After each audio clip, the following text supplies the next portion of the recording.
Hello friends, welcome success Netra. और आज जो है हमारा इकोनॉमिक्स का लेक्चर नंबर 37 रहने वाला है। इसमें हम देखने वाले हैं डिस इन्वेस्टमेंट के बारे में। जो आपका डिस इन्वेस्टमेंट वो क्या होता है, वो होता है आपका विनिवेश। इसके बारे में हम देखने वाले हैं। जो आज का लेक्चर है उसमें हम क्या क्या देखेंगे। सबसे पहले हम देखेंगे जो आपका डिस इन्वेस्टमेंट होता है वो क्या होगा, यानी कि इसकी डेफिनेशन। फिर हम देखेंगे जो आपका डिस इन्वेस्टमेंट है उसके टाइप कौन कौन से होते हैं, यानी कि आपका जो एक होता है टोकन डिस इन्वेस्टमेंट और एक आपका होता है स्ट्रेटेजिक डिस इन्वेस्टमेंट। ये क्या होता है ये देखेंगे। फिर हम देखेंगे जो डिस इन्वेस्टमेंट की टाइम लाइन है इंडिया के अंदर, यानी कि आपकी 1990 से लेके एंड 2022 तक, यानी कि एज ऑन प्रेजेंट किस किस ईयर में कौन कौन सी चीज़ें, कौन कौन से रिफॉर्म्स, कौन कौन सी पॉलिसीज गवर्नमेंट के द्वारा लेके आई गई है डिस इन्वेस्टमेंट के रिगार्डिंग। फिर हम देखेंगे जो आपकी न्यू डिस इन्वेस्टमेंट पॉलिसी है जो गवर्नमेंट ऑफ इंडिया ने 2021-22 के बजट के अनुसार बजट में अनाउंस की थी, वो क्या है। इसके बारे में देखेंगे जो इंडिया के अंदर जो चैलेंजेस हैं डिस इन्वेस्टमेंट को लेके वो क्या है। और फिर हम देखेंगे जो कि इसका क्रिटिसिज्म है, जो इसकी आलोचना है डिस इन्वेस्टमेंट की, वो क्यों की जाती है। तो ये सब आज के लेक्चर में हम देखने वाले हैं। तो अगर आप हमें फॉलो करना चाहते हैं यूट्यूब, इंस्टाग्राम, ट्विटर या टेलीग्राम पर, हर जगह हमारा सेम हैंडल है @सक्सेसनेत्रा। और अगर आपकी कोई क्वेरी है या सजेशन है हमारे लेक्चर के रिगार्डिंग, देन आप हमें मेल भी कर सकते हैं successnetra@gmail.com पर। तो चलिए देरी न करते हुए शुरू करते हैं आज का लेक्चर। अगर हम बात करते हैं डिस इन्वेस्टमेंट की, यानी कि विनिवेश की। डिस इन्वेस्टमेंट होता क्या है। This investment is a process of selling ownership और liquidization of asset by reduce its share holding. अगर हम साधारण भाषा में बात करें कि कोई कंपनी है, उसके अंदर अगर गवर्नमेंट का या फिर किसी प्राइवेट फर्म का 100% शेयर है, तो गवर्नमेंट क्या करेगी, या तो इसका 100 का 100% है इसको गवर्नमेंट सेल कर देगी, या जो भी प्राइवेट फर्म है वो इसको सेल कर देगी, या फिर इसमें से कुछ हिस्सेदारी यानी कि 5%, 10%, 15% या 20% ये अपनी हिस्सेदारी सेल कर देगी। तो उसको हम बोलते हैं डिस इन्वेस्टमेंट। तो अगर ये प्राइवेट फर्म या जो गवर्नमेंट है वो 50% से ज़्यादा स्टेक सेल कर देती है अपना, तो उसको हम बोल देते हैं ओनरशिप ट्रांसफ़र।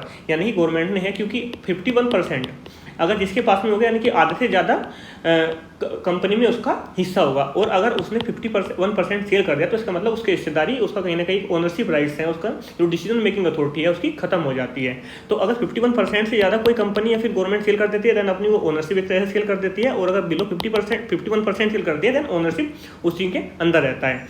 और जो ये किया जाता है, ये गवर्नमेंट को अपना कुछ रिवेन्यू है, उसको जो आपको सोशल सेक्टर है उसमें अगर काम करना है तो उसमें पैसा लगाना है उसके लिए, या कुछ PSUs हैं जो हमेशा मतलब लॉस में रहते हैं, उनको रिकवरी के लिए गवर्नमेंट का जो फिस्कल डेफिसिट है उसको कम करने के लिए ये की जाती हैं। अगर हम टेक्निकली बात करें तो जो आपका ये डिस इन्वेस्टमेंट है ये केवल किया जाता है यूज शब्द प्राइवेट कंपनीज के फेवर में।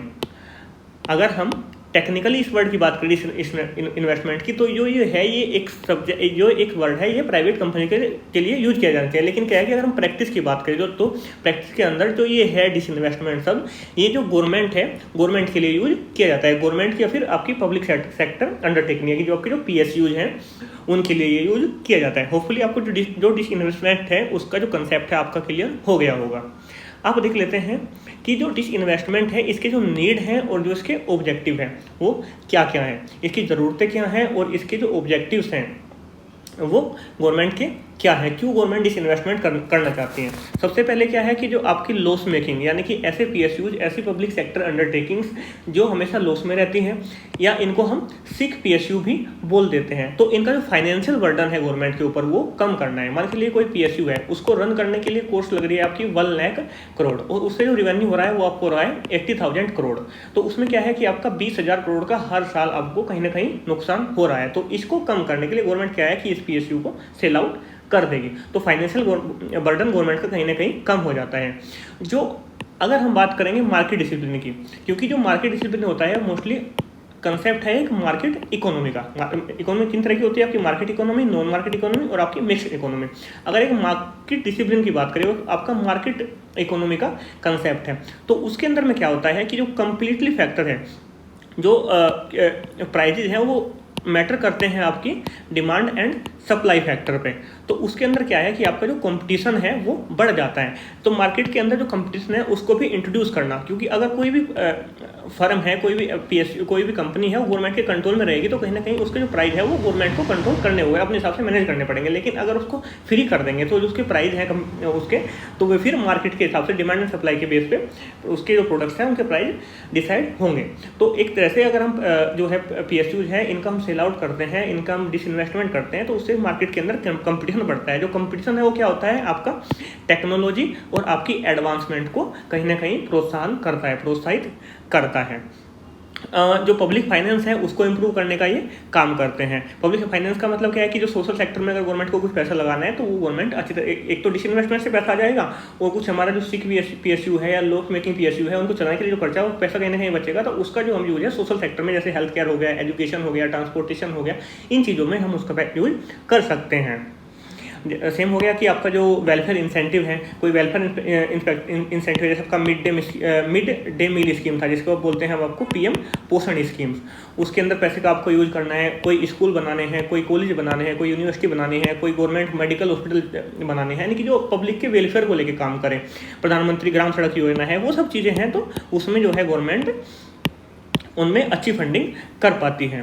सेकंड क्या है कि आपका जो PSU है, अगर वे गवर्नमेंट के कंट्रोल में रहेंगे तो कहीं ना कहीं जो भी मिनिस्ट्री होगी, तो मिनिस्ट्री के अंदर जो भी मिनिस्टर्स होंगे, ब्यूरोक्रेट होंगे, तो कहीं ना कहीं उनका इंटरफेरेंस उसके डिसीजन मेकिंग में हो जाता है। यानी कि नॉन इसेंशियल सर्विसेज हैं, जैसे हम बात करते हैं कि PSU की अगर हम बात करें, जैसे BSNL है, ठीक है, BSNL है, और एक आपका हो गया एयरटेल, यानी कि भारतीय एयरटेल लिमिटेड। लेकिन जो BSNL है ये आपका एक गवर्नमेंट अंडरटेकिंग है, मान के चल लेते हैं, और जो PSU है एक प्राइवेट सेक्टर है। तो BSNL के अंदर में क्या होगा कि जो भी मिनिस्टर्स होंगे उनकी कहीं ना कहीं मोनोपोली होगी, वो अपने हिसाब से काम करेंगे, उनका इंटरफेरेंस, जो ब्यूरोक्रेट है उनका इंटरफेरेंस बढ़ जाता है। लेकिन जो आपका भारतीय एयरटेल लिमिटेड है इसके अंदर में क्या है कि मार्केट को देख के काम करेंगे। तो जो नॉन एसेंशियल सर्विस है, क्योंकि जो गवर्नमेंट का मेन मकसद होना चाहिए, वो है कि आपको जो पब्लिक सेक्टर है, जो आपका पब्लिक सेक्टर है, जो आपका वेलफेयर सेक्टर है, उस पर आपको फोकस होना चाहिए, ना कि उनका काम है गवर्नमेंट का काम बिजनेस करना। तो नॉन इसेंशियल सर्विसेज के अंदर जो हमारा पॉलिटिकल पावर्स हैं उनका इंटरफेरेंस ना हो, जो हमारे पास में पॉलिटिकल या पॉलिटिशियंस हैं वो एक बेटर वे में अपना काम कर पाए। यानी नॉन इसेंशियल सर्विसेज के अंदर उनकी जो पावर है, उनकी जो टाइम है वो कंज्यूम ना हो। जो गवर्नमेंट का जो डेब्ट है उसको कम करने के अंदर में काम आता है, क्योंकि अगर कोई भी फर्म हमारे पास में है उसको सेल आउट करेंगे तो उससे सेल आउट करने के बाद हमको पैसा मिलेगा, पैसा लेने के बाद हम उससे जो हमारे पास में कुछ डेब्ट्स हैं, कुछ कर्ज हैं, तो उसको हम रीपे कर सकते हैं। और कुछ इंफ्रास्ट्रक्चर डेवलपमेंट हमारे प्रोजेक्ट्स होते हैं, जैसे हमको कहीं ना कहीं पे बांध बनाना है, कहीं पे डैम बनाना है, या कहीं पे आपको बॉर्डर एरिया में आपको सड़कें बनानी है, या आपको कोई हॉस्पिटल बनाना है, या कोई कुछ भी है, एजुकेशन मिनिस्ट्री आपको बनानी है, आपको मेट्रो लेके आनी है, ये सब चीज़ें हैं। तो इसमें आपको जो इंफ्रास्ट्रक्चर डेवलपमेंट प्रोजेक्ट है उनके अंदर जो फंडिंग है उसमें भी जो डिसइन्वेस्टमेंट से पैसा आता है उसको यूज किया जाता है। तो ये कुछ नीड एंड ऑब्जेक्टिव है आपके डिसइन्वेस्टमेंट को लेकर। हिंदी एंड अगर हम डिसइन्वेस्टमेंट की बात करें, दो तरह का डिसइन्वेस्टमेंट मतलब मेजरली होता है। जो एक तो आता है इसका टोकन डिसइन्वेस्टमेंट, और एक आपका होता है आपका स्ट्रेटेजिक डिसइन्वेस्टमेंट। अगर हम बात करते हैं टोकन डिसइन्वेस्टमेंट की, तो उसमें क्या है कि जो गवर्नमेंट अपना माइनॉरिटी जो स्टेक है वो सेल करती है, यानी कि गवर्नमेंट अपना 5 से 10% अपना जो है वो सेल करते हैं, मतलब मैक्सिमम अप टू 49% ये कर सकता है। यानी कि ये जो गवर्नमेंट है वो अपनी ओनरशिप अपने पास में रखती है। जिस इन्वेस्टमेंट में जो ओनरशिप है वो गवर्नमेंट के पास में रहेगी, उसको हम बोलते हैं टोकन डिसइन्वेस्टमेंट, यानी कि मैक्सिमम अप टू 49% गवर्नमेंट इसको सेल आउट कर सकती है। और इसका जो पर्पज होता है वो क्या होता है कि गवर्नमेंट को कुछ एक्स्ट्रा फंड की रिक्वायरमेंट होती है, गवर्नमेंट नहीं चाहती कि वो अपना ओनरशिप राइट सेल करे और उसको कुछ फंड में मिल जाए, तो उस टाइप में गवर्नमेंट क्या करती है, आपका टोकन डिसइन्वेस्टमेंट के कंसेप्ट को यूज करते हैं।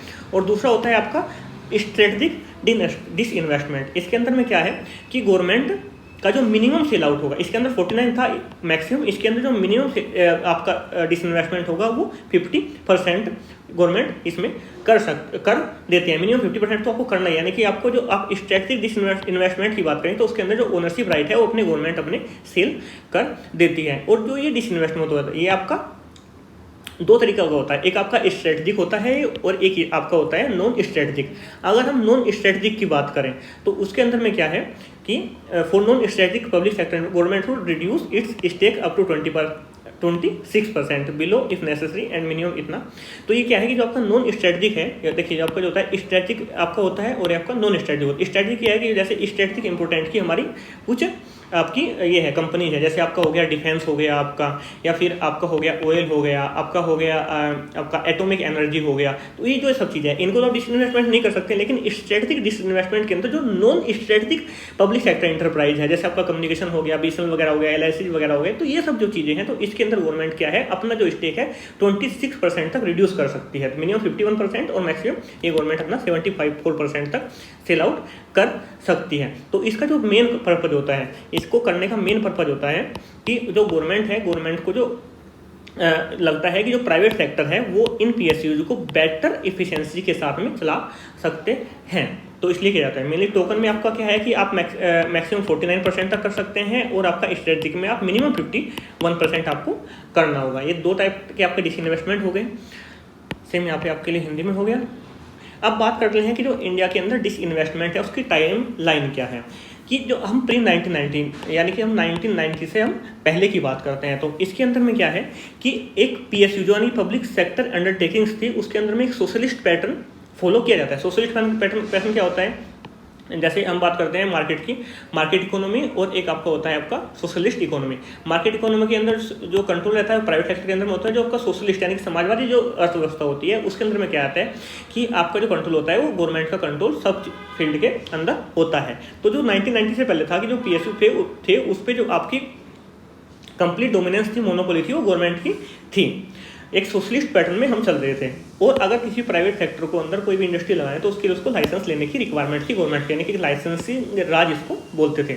अब हम बात करें कि 1990 में क्या हो गया कि आपका एक BOP क्राइसिस यानी कि बैलेंस ऑफ पेमेंट क्राइसिस आपका आ गया। इसके बारे में प्रीवियस लेक्चर में अच्छे से बता चुका हूँ आपको, आप उसमें देख सकते हैं। प्रीवियस जो आपका इंडस्ट्रियल पॉलिसी था उसके बारे में मैंने बताया है, और पहले भी इसके बारे में बता चुका हूँ इकोनॉमिक रिफॉर्म वाले चैप्टर में। तो ये आ गया 1990 में। इसके अंदर में क्या होगा कि 1991-92 इसको हम बोलते हैं लिबरलाइजेशन, प्राइवेटाइजेशन और ग्लोबलाइजेशन। इसके अंदर में क्या है कि आपका जो LPG reform government of India के द्वारा लेके आए गए। इसमें क्या है कि जो PSUs है हमारे सिलेक्टेड PSU, उसमें 20% तक डिसइन्वेस्टमेंट हमने किया कि 20% उनका जो स्टेक होल्डिंग थी 20% तक हमने रिड्यूस कर दी, और 20% तक उसमें जो प्राइवेट प्लेयर्स थे वो इन्वेस्टमेंट अपना कर सकते थे। 20% तक अपनी वो है होल्डिंग, स्टेक होल्डिंग उसमें प्राइवेट सेक्टर कर सकते थे। ये हमने 1992 के इरा में किया। अब इसके बाद में 92 और 93 के अंदर में जो रंगराजन कमेटी थी, रंगराजन कमेटी ने एक रिपोर्ट तैयार की, और उस रिपोर्ट में क्या बोला कि आपको जो पब्लिक सेक्टर PSUs हैं, ऐसे पब्लिक PSUs जो रिजर्व है सिर्फ पब्लिक सेक्टर के लिए, यानी कि इसमें जो गवर्नमेंट है वही मिलकर काम करेंगे, तो उसमें उसके अंदर जो गवर्नमेंट है अपने ओनरशिप राइट अपने पास में रखे, बाकी 51 स्टेक अपने पास में रखे, 49% तक वो उसमें डिसइन्वेस्टमेंट कर दे, यानी कि ओनरशिप गवर्नमेंट के पास में उसका रहना चाहिए, यानी कि डिसीजन मेकिंग जो आपके वो है वो गवर्नमेंट के पास में उसकी पावर रही, डिसीजन मेकिंग अथॉरिटी उसमें गवर्नमेंट रहे। और आपकी जो अदर PSU है यानी कि जो रिजर्व नहीं है पब्लिक सेक्टर के लिए, उसके अंदर जो गवर्नमेंट ऑफ इंडिया उसको 74% तक डिसइन्वेस्टमेंट कर देना चाहिए, यानी कि उसके अंदर गवर्नमेंट को अपने ओनरशिप राइट भी अपने सेल कर देने चाहिए। लेकिन जो रिकमेंडेशन थी ये गवर्नमेंट ऑफ इंडिया के द्वारा में इम्प्लीमेंट नहीं की गई। फिर आती है बात 1996 के अंदर में, इसके अंदर एक प्रॉपर एक डिसइन्वेस्टमेंट कमीशन का गठन किया गया, एक सेटिंग अप किया गया डिसइन्वेस्टमेंट कमीशन को।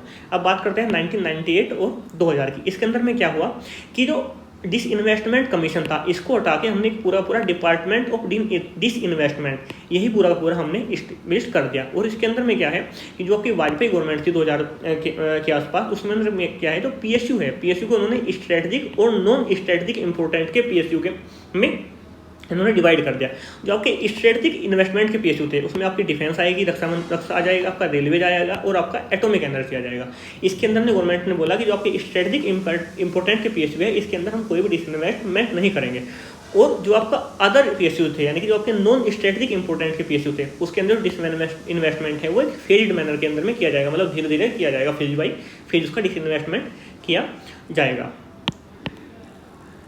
अब इसके बाद में बात आती है 2001 की। 2001 में क्या हुआ कि जो आपका डिपार्टमेंट ऑफ डिसइन्वेस्टमेंट हमने क्रिएट किया था उसका हमने नाम बदल के चेंज कर दिया मिनिस्ट्री ऑफ डिसइन्वेस्टमेंट। 2004 के अंदर में जो UPA गवर्नमेंट थे वो एक कॉमन मिनिमम प्रोग्राम लेके आई। इसके अंदर में क्या क्या था कि आपके जो सिक पीएसयू थे उनको रिवाइव करना था, और जितने भी पीएसयू हमारे प्रॉफिट मेकिंग थे, चाहे वो स्ट्रेटेजिक इंपोर्टेंस के हो, चाहे वो नॉन स्ट्रेटेजिक इंपोर्टेंस के थे, उनके अंदर गवर्नमेंट कोई भी डिसइन्वेस्टमेंट नहीं करेंगे क्योंकि वे ऑलरेडी प्रॉफिट मेकिंग पीएसयू हैं। फिर 2005 के अंदर में एक फंड क्रिएट किया गया, नेशनल इन्वेस्टमेंट फंड।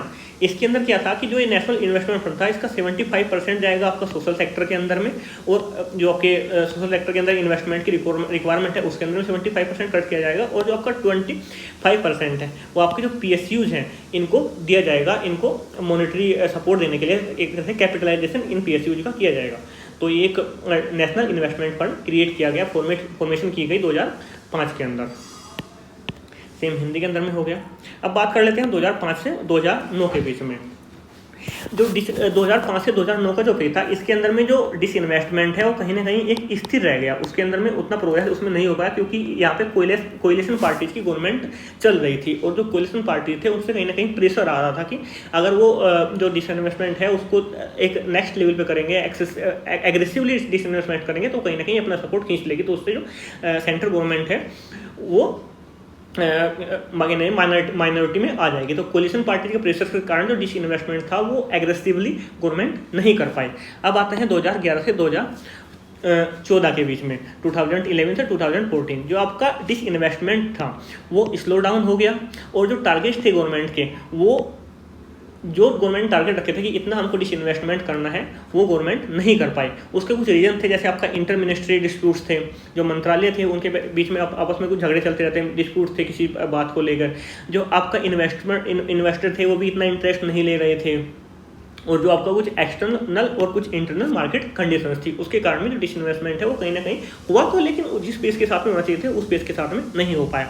अब बात करते हैं हम 2014 से 2022 के अंदर। इसके अंदर में न्यू इन्वेस्टमेंट पॉलिसी लेके आएगी जो गवर्नमेंट ऑफ इंडिया ने 2021-22 के बजट के अंदर में, आपके हमारी जो फाइनेंस मिनिस्टर है श्रीमती निर्मला सीतारमण, इन्होंने जो अनाउंस की उसके न्यू इन्वेस्टमेंट पॉलिसी लेके आएगी। इसके बारे में हम नेक्स्ट स्लाइड में बात करेंगे। और आपका एक DIPM का गठन किया गया, यानी setting of department of investment and public asset management, ये इसका गठन किया गया। इसका जो मेन ऑब्जेक्टिव था गठन करने का कि जो to deal with matters related to management of central government investment equity including disinvestment of equity in central PSU, यानी कि जो गवर्नमेंट ऑफ इंडिया है वो उसका जो मैनेजमेंट है, जो गवर्नमेंट को इन्वेस्टमेंट करना है वो कैसे मैनेजमेंट करना है, उसका मतलब किस प्रकार से इन्वेस्टमेंट करना है, और जो डिसइन्वेस्टमेंट से इक्विटी मिलेगा उसका हमको कैसे यूज करना है। तो उसके लिए एक department of investment and public asset management का गठन किया गया। सेम यहाँ पे आपके लिए हिंदी के अंदर में हो गया। अब बात करते हैं कि आपकी जो न्यू डिसइन्वेस्टमेंट पॉलिसी है ये क्या बोलती हैं। जो न्यू डिसइन्वेस्टमेंट पॉलिसी है कि नई विनिवेश नीति है, जो ये यूनियन बजट 2021-22 के अंदर हमारी जो फाइनेंस मिनिस्टर थी निर्मला सीतारमण जी, उन्होंने इसको अनाउंस किया। इसके अंदर में क्या है कि जो पॉलिसी है आपकी जो सेंट्रल पब्लिक सेक्टर इंटरप्राइज है यानी कि CPSC है उनको कवर करती है, जो आपके पब्लिक सेक्टर बैंक है उसको कवर करती है, और जो आपकी पब्लिक सेक्टर इंश्योरेंस कंपनीज हैं उनको ये कवर करती है। इसके अंदर भी सेम चीज़ होगी कि आपकी जो सेक्टर्स है वो दो रूप में क्लासिफाइड कर दिए, ये आपके strategic important and non strategic important. जैसे आपके जो स्ट्रेटेजिक इंपॉर्टेंट के सेक्टर हैं उसके अंदर जो आपकी पब्लिक सेक्टर इंटरप्राइज है उनकी minimum presence, bare minimum presence उनके वहाँ पे रिक्वायर है, यानी कि भले इनका डिसइन्वेस्टमेंट कर दे लेकिन जो है गवर्नमेंट उसमें वहाँ पे अपनी इन्वॉल्वमेंट आपकी रखेगी। उनमें एक minimum percentage public sector enterprises का यहाँ पे होगा। जैसे आपका हो गया स्ट्रेटेजिक इंपॉर्टेंट के अंदर 4 सेक्टर है आपके, atomic energy, space and defence, transport and telecommunication, power, petroleum, कोयल एंड मिनरल्स, एंड आपका बैंकिंग, इंश्योरेंस एंड आपका फाइनेंशियल सर्विस। यानी कि इनका डिसइन्वेस्टमेंट तो किया जाएगा लेकिन गवर्नमेंट का कहीं ना कहीं इसमें एक प्रेजेंस इनकी रहेगी। और जो आपका नॉन स्ट्रेटेजिक सेक्टर है, जो इनसे अलग सेक्टर में बचे थे, उनका तो प्राइवेटाइज कर दिया जाएगा या फिर उनको क्लोज कर दिया जाएगा। सेम यहाँ पे आपके लिए हिंदी में हो गया। अब जो चैलेंजेस हैं इंडिया के अंदर डिसइन्वेस्टमेंट के वो क्या है कि जो गवर्नमेंट का एक डिसीजन रहता है कि हमको ओनरशिप राइट अपने पास में रखना है, यानी 51% से हम कम ही अपना सेल आउट करेंगे अपना स्टॉक, तो वो है कि वो जो आपके जो इन्वेस्टर का इंटरेस्ट है उस पर नेगेटिव इम्पैक्ट डालता है, क्योंकि इन्वेस्टर इन्वेस्ट भी करेंगे और उनको ओनरशिप राइट भी उस पर नहीं मिलेगा। तो एक तो ये गवर्नमेंट का जो ये है एक 51% से कम हमको सेल आउट करना है, तो देन ये जो इन्वेस्टर इंटरेस्ट है उसको नेगेटिव इम्पैक्ट करता है। और जो आपका जो प्रॉफिटेबल पीएसयू है, यानी कि ऐसी पब्लिक सेक्टर अंडरटेकिंग जो प्रॉफिट में है, तो वो गवर्नमेंट को कुछ ना कुछ अपना डिविडेंड, उनसे जो रेवेन्यू होता है उसका डिविडेंड गवर्नमेंट को पे करती है। तो अगर गवर्नमेंट उनको सेल कर देगी तो उससे जो गवर्नमेंट है ऑफ इंडिया है उसके जो रेवेन्यू का है वो भी लॉस होने का खतरा बना हुआ है। सेकंड है कि जो अगर हम डिसइन्वेस्टमेंट करके जो फंड हम रेज करते हैं उससे हमारा फिस्कल डेफिसिट है यानी बजट डेफिसिट है वो तो कम हो जाएगा, लेकिन ये एक लॉन्ग टर्म स्ट्रैटेजी नहीं होती है। शॉर्ट टर्म में आप कम कर सकते हैं फिस्कल डेफिसिट हो, लेकिन लॉन्ग टर्म की हम बात करें तो उसमें कहीं ना कहीं ये जो फिस्कल डेफिसिट है वो बढ़ने वाला है। कुछ ब्यूरोक्रेटिक आपका नौकरशाही जो बोलते हैं उसको ब्यूरोक्रेटिक इंटरफेरेंस आ जाते हैं सेल आउट करने के लिए। और जो आपका कंप्लीट प्राइवेटाइजेशन अगर हम करेंगे तो वो प्राइवेट सेक्टर की जो मोनोपोली है वो लेके आ सकता है मार्केट के अंदर में। तो उस अगर प्राइवेट सेक्टर की मोनोपोली हो जाएगी तो अपने जो प्राइजेस हैं उनको वो अपने हिसाब से जो आपका मैनेज करेंगे, और जो आपका सोशल सेक्टर है उस पर कम फोकस किया जाएगा। सेम यहाँ पर आपके लिए हिंदी के अंदर में हो गया। अब बात करते हैं जो डिसइन्वेस्टमेंट पॉलिसीज है उसका क्रिटिसिज्म क्यों किया जाता है, उसकी आलोचना क्यों की जाती है। क्योंकि सबसे पहले हम बात करते हैं जो मतलब एक आम आदमी की धारणा है, तो उसमें क्या है कि वो सोचता है कि जो आपका गवर्नमेंट है जो डिसइन्वेस्टमेंट कर रही है उसका मतलब सिर्फ ये है कि उसका जो गवर्नमेंट का जो मेन ऑब्जेक्टिव है वो है कि गवर्नमेंट को सिर्फ फंड रेज करना है, उनका जो पीएसयू के अंदर रिफॉर्म्स लेके आने हैं उस पर कम फोकस है। उनका जो फोकस होना चाहिए कि हमको पब्लिक सेक्टर अंडरटेकिंग्स है उसके अंदर रिफॉर्म लेके आने हैं, उससे ज़्यादा फोकस उनका है कि उनको फंड रेज कैसे किया जाए। तो फंड रेज करने के लिए गवर्नमेंट डिसइन्वेस्टमेंट कर रही है, ना कि पीएसयू के अंदर रिफॉर्म लेने के आने के लिए। अगर जो आपका जो डिसइन्वेस्टमेंट अगर गवर्नमेंट करेगी तो उसमें क्या होगा, जो प्रॉफिटेबल कंपनीज है देन उसके अंदर जो गवर्नमेंट है उसका कम शेयर रह जाएगा, और अगर ये शेयर कम रह जाएगा तो गवर्नमेंट को जो उनका रेवेन्यू होगा उसका डिविडेंड भी कम मिलेगा, और डिविडेंड कम मिलेगा तो जो आपको फिस्कल डेफिसिट है तो वो भी आपको बढ़ता हुआ दिखाई देगा, क्योंकि रेवेन्यू कम हो जाएगा तो fiscal deficit definitely government of India का बढ़ेगा। और जो सोशलिस्ट है यानी कि जो समाजवादी लोग हैं वो सोचते हैं कि जो प्राइवेट सेक्टर है वो जो इक्वल डिस्ट्रीब्यूशन ऑफ रिसोर्सेज होता है उसके अंदर कहीं ना कहीं इनकैपेबल है, क्योंकि उसका जो मेन फोकस रहता है, उनका जो माइंड सेट रहता है वो प्रॉफिट मेकिंग का रहता है, यानी कि जो आपका इक्वल डिस्ट्रीब्यूशन का कंसेप्ट है वो यहाँ पे फॉलो नहीं हो पाएगा अगर हम कोई जो अपना पीएसयूज हैं उनका हम डिसइन्वेस्टमेंट कर देंगे। और अगर हम ऑयल जो आपका स्ट्रेटेजिक कंपनीज है, जैसे ऑयल की हम बात करें, तो अगर हम ऐसी कंपनियों का जो स्ट्रेटेजिक इंपोर्टेंस की कंपनी है उनका डिसइन्वेस्टमेंट करते हैं तो कहीं ना कहीं हमारी जो नेशनल सिक्योरिटी है उसके लिए भी खतरा हो सकता है। और अगर हम डिसइन्वेस्टमेंट करेंगे तो इससे क्या होगा कि जो आपका जॉब्स है उसके अंदर भी जॉब भी हमको घटती हुई देखती मिलेगी, जिससे हमारा जो अनएम्प्लॉयमेंट रेशियो है वो बढ़ता हुआ दिखाई देगा। तो ये कुछ क्रिटिसिज्म है डिसइन्वेस्टमेंट पॉलिसी का, जो अगर आपसे लिखने के लिए आ जाए देन आप इसको आराम से लिख सकते हैं। तो देन आपका ही सेम हिंदी में हो गया। और आज के लिए इतना ही। Thanks for watching. अगर आपको वीडियो पसंद आएगा डू शेयर एंड सब्सक्राइब। और अगर आपको इस लेक्चर की पीडीएफ चाहिए देन आप टेलीग्राम से ले सकते हैं। टेलीग्राम हैंडल है हमारा @सक्सेसमित्रा। और अगर आपको इस लेक्चर की पीडीएफ चाहिए तो उस पीडीएफ का लिंक भी, आपका ड्राइव का लिंक भी आपको डिस्क्रिप्शन बॉक्स में मिल जाएगा, वहाँ से आप डायरेक्ट इसको डाउनलोड कर सकते हैं। तो आज के लिए इतना ही, मिलते हैं नेक्स्ट वीडियो में बहुत जल्द।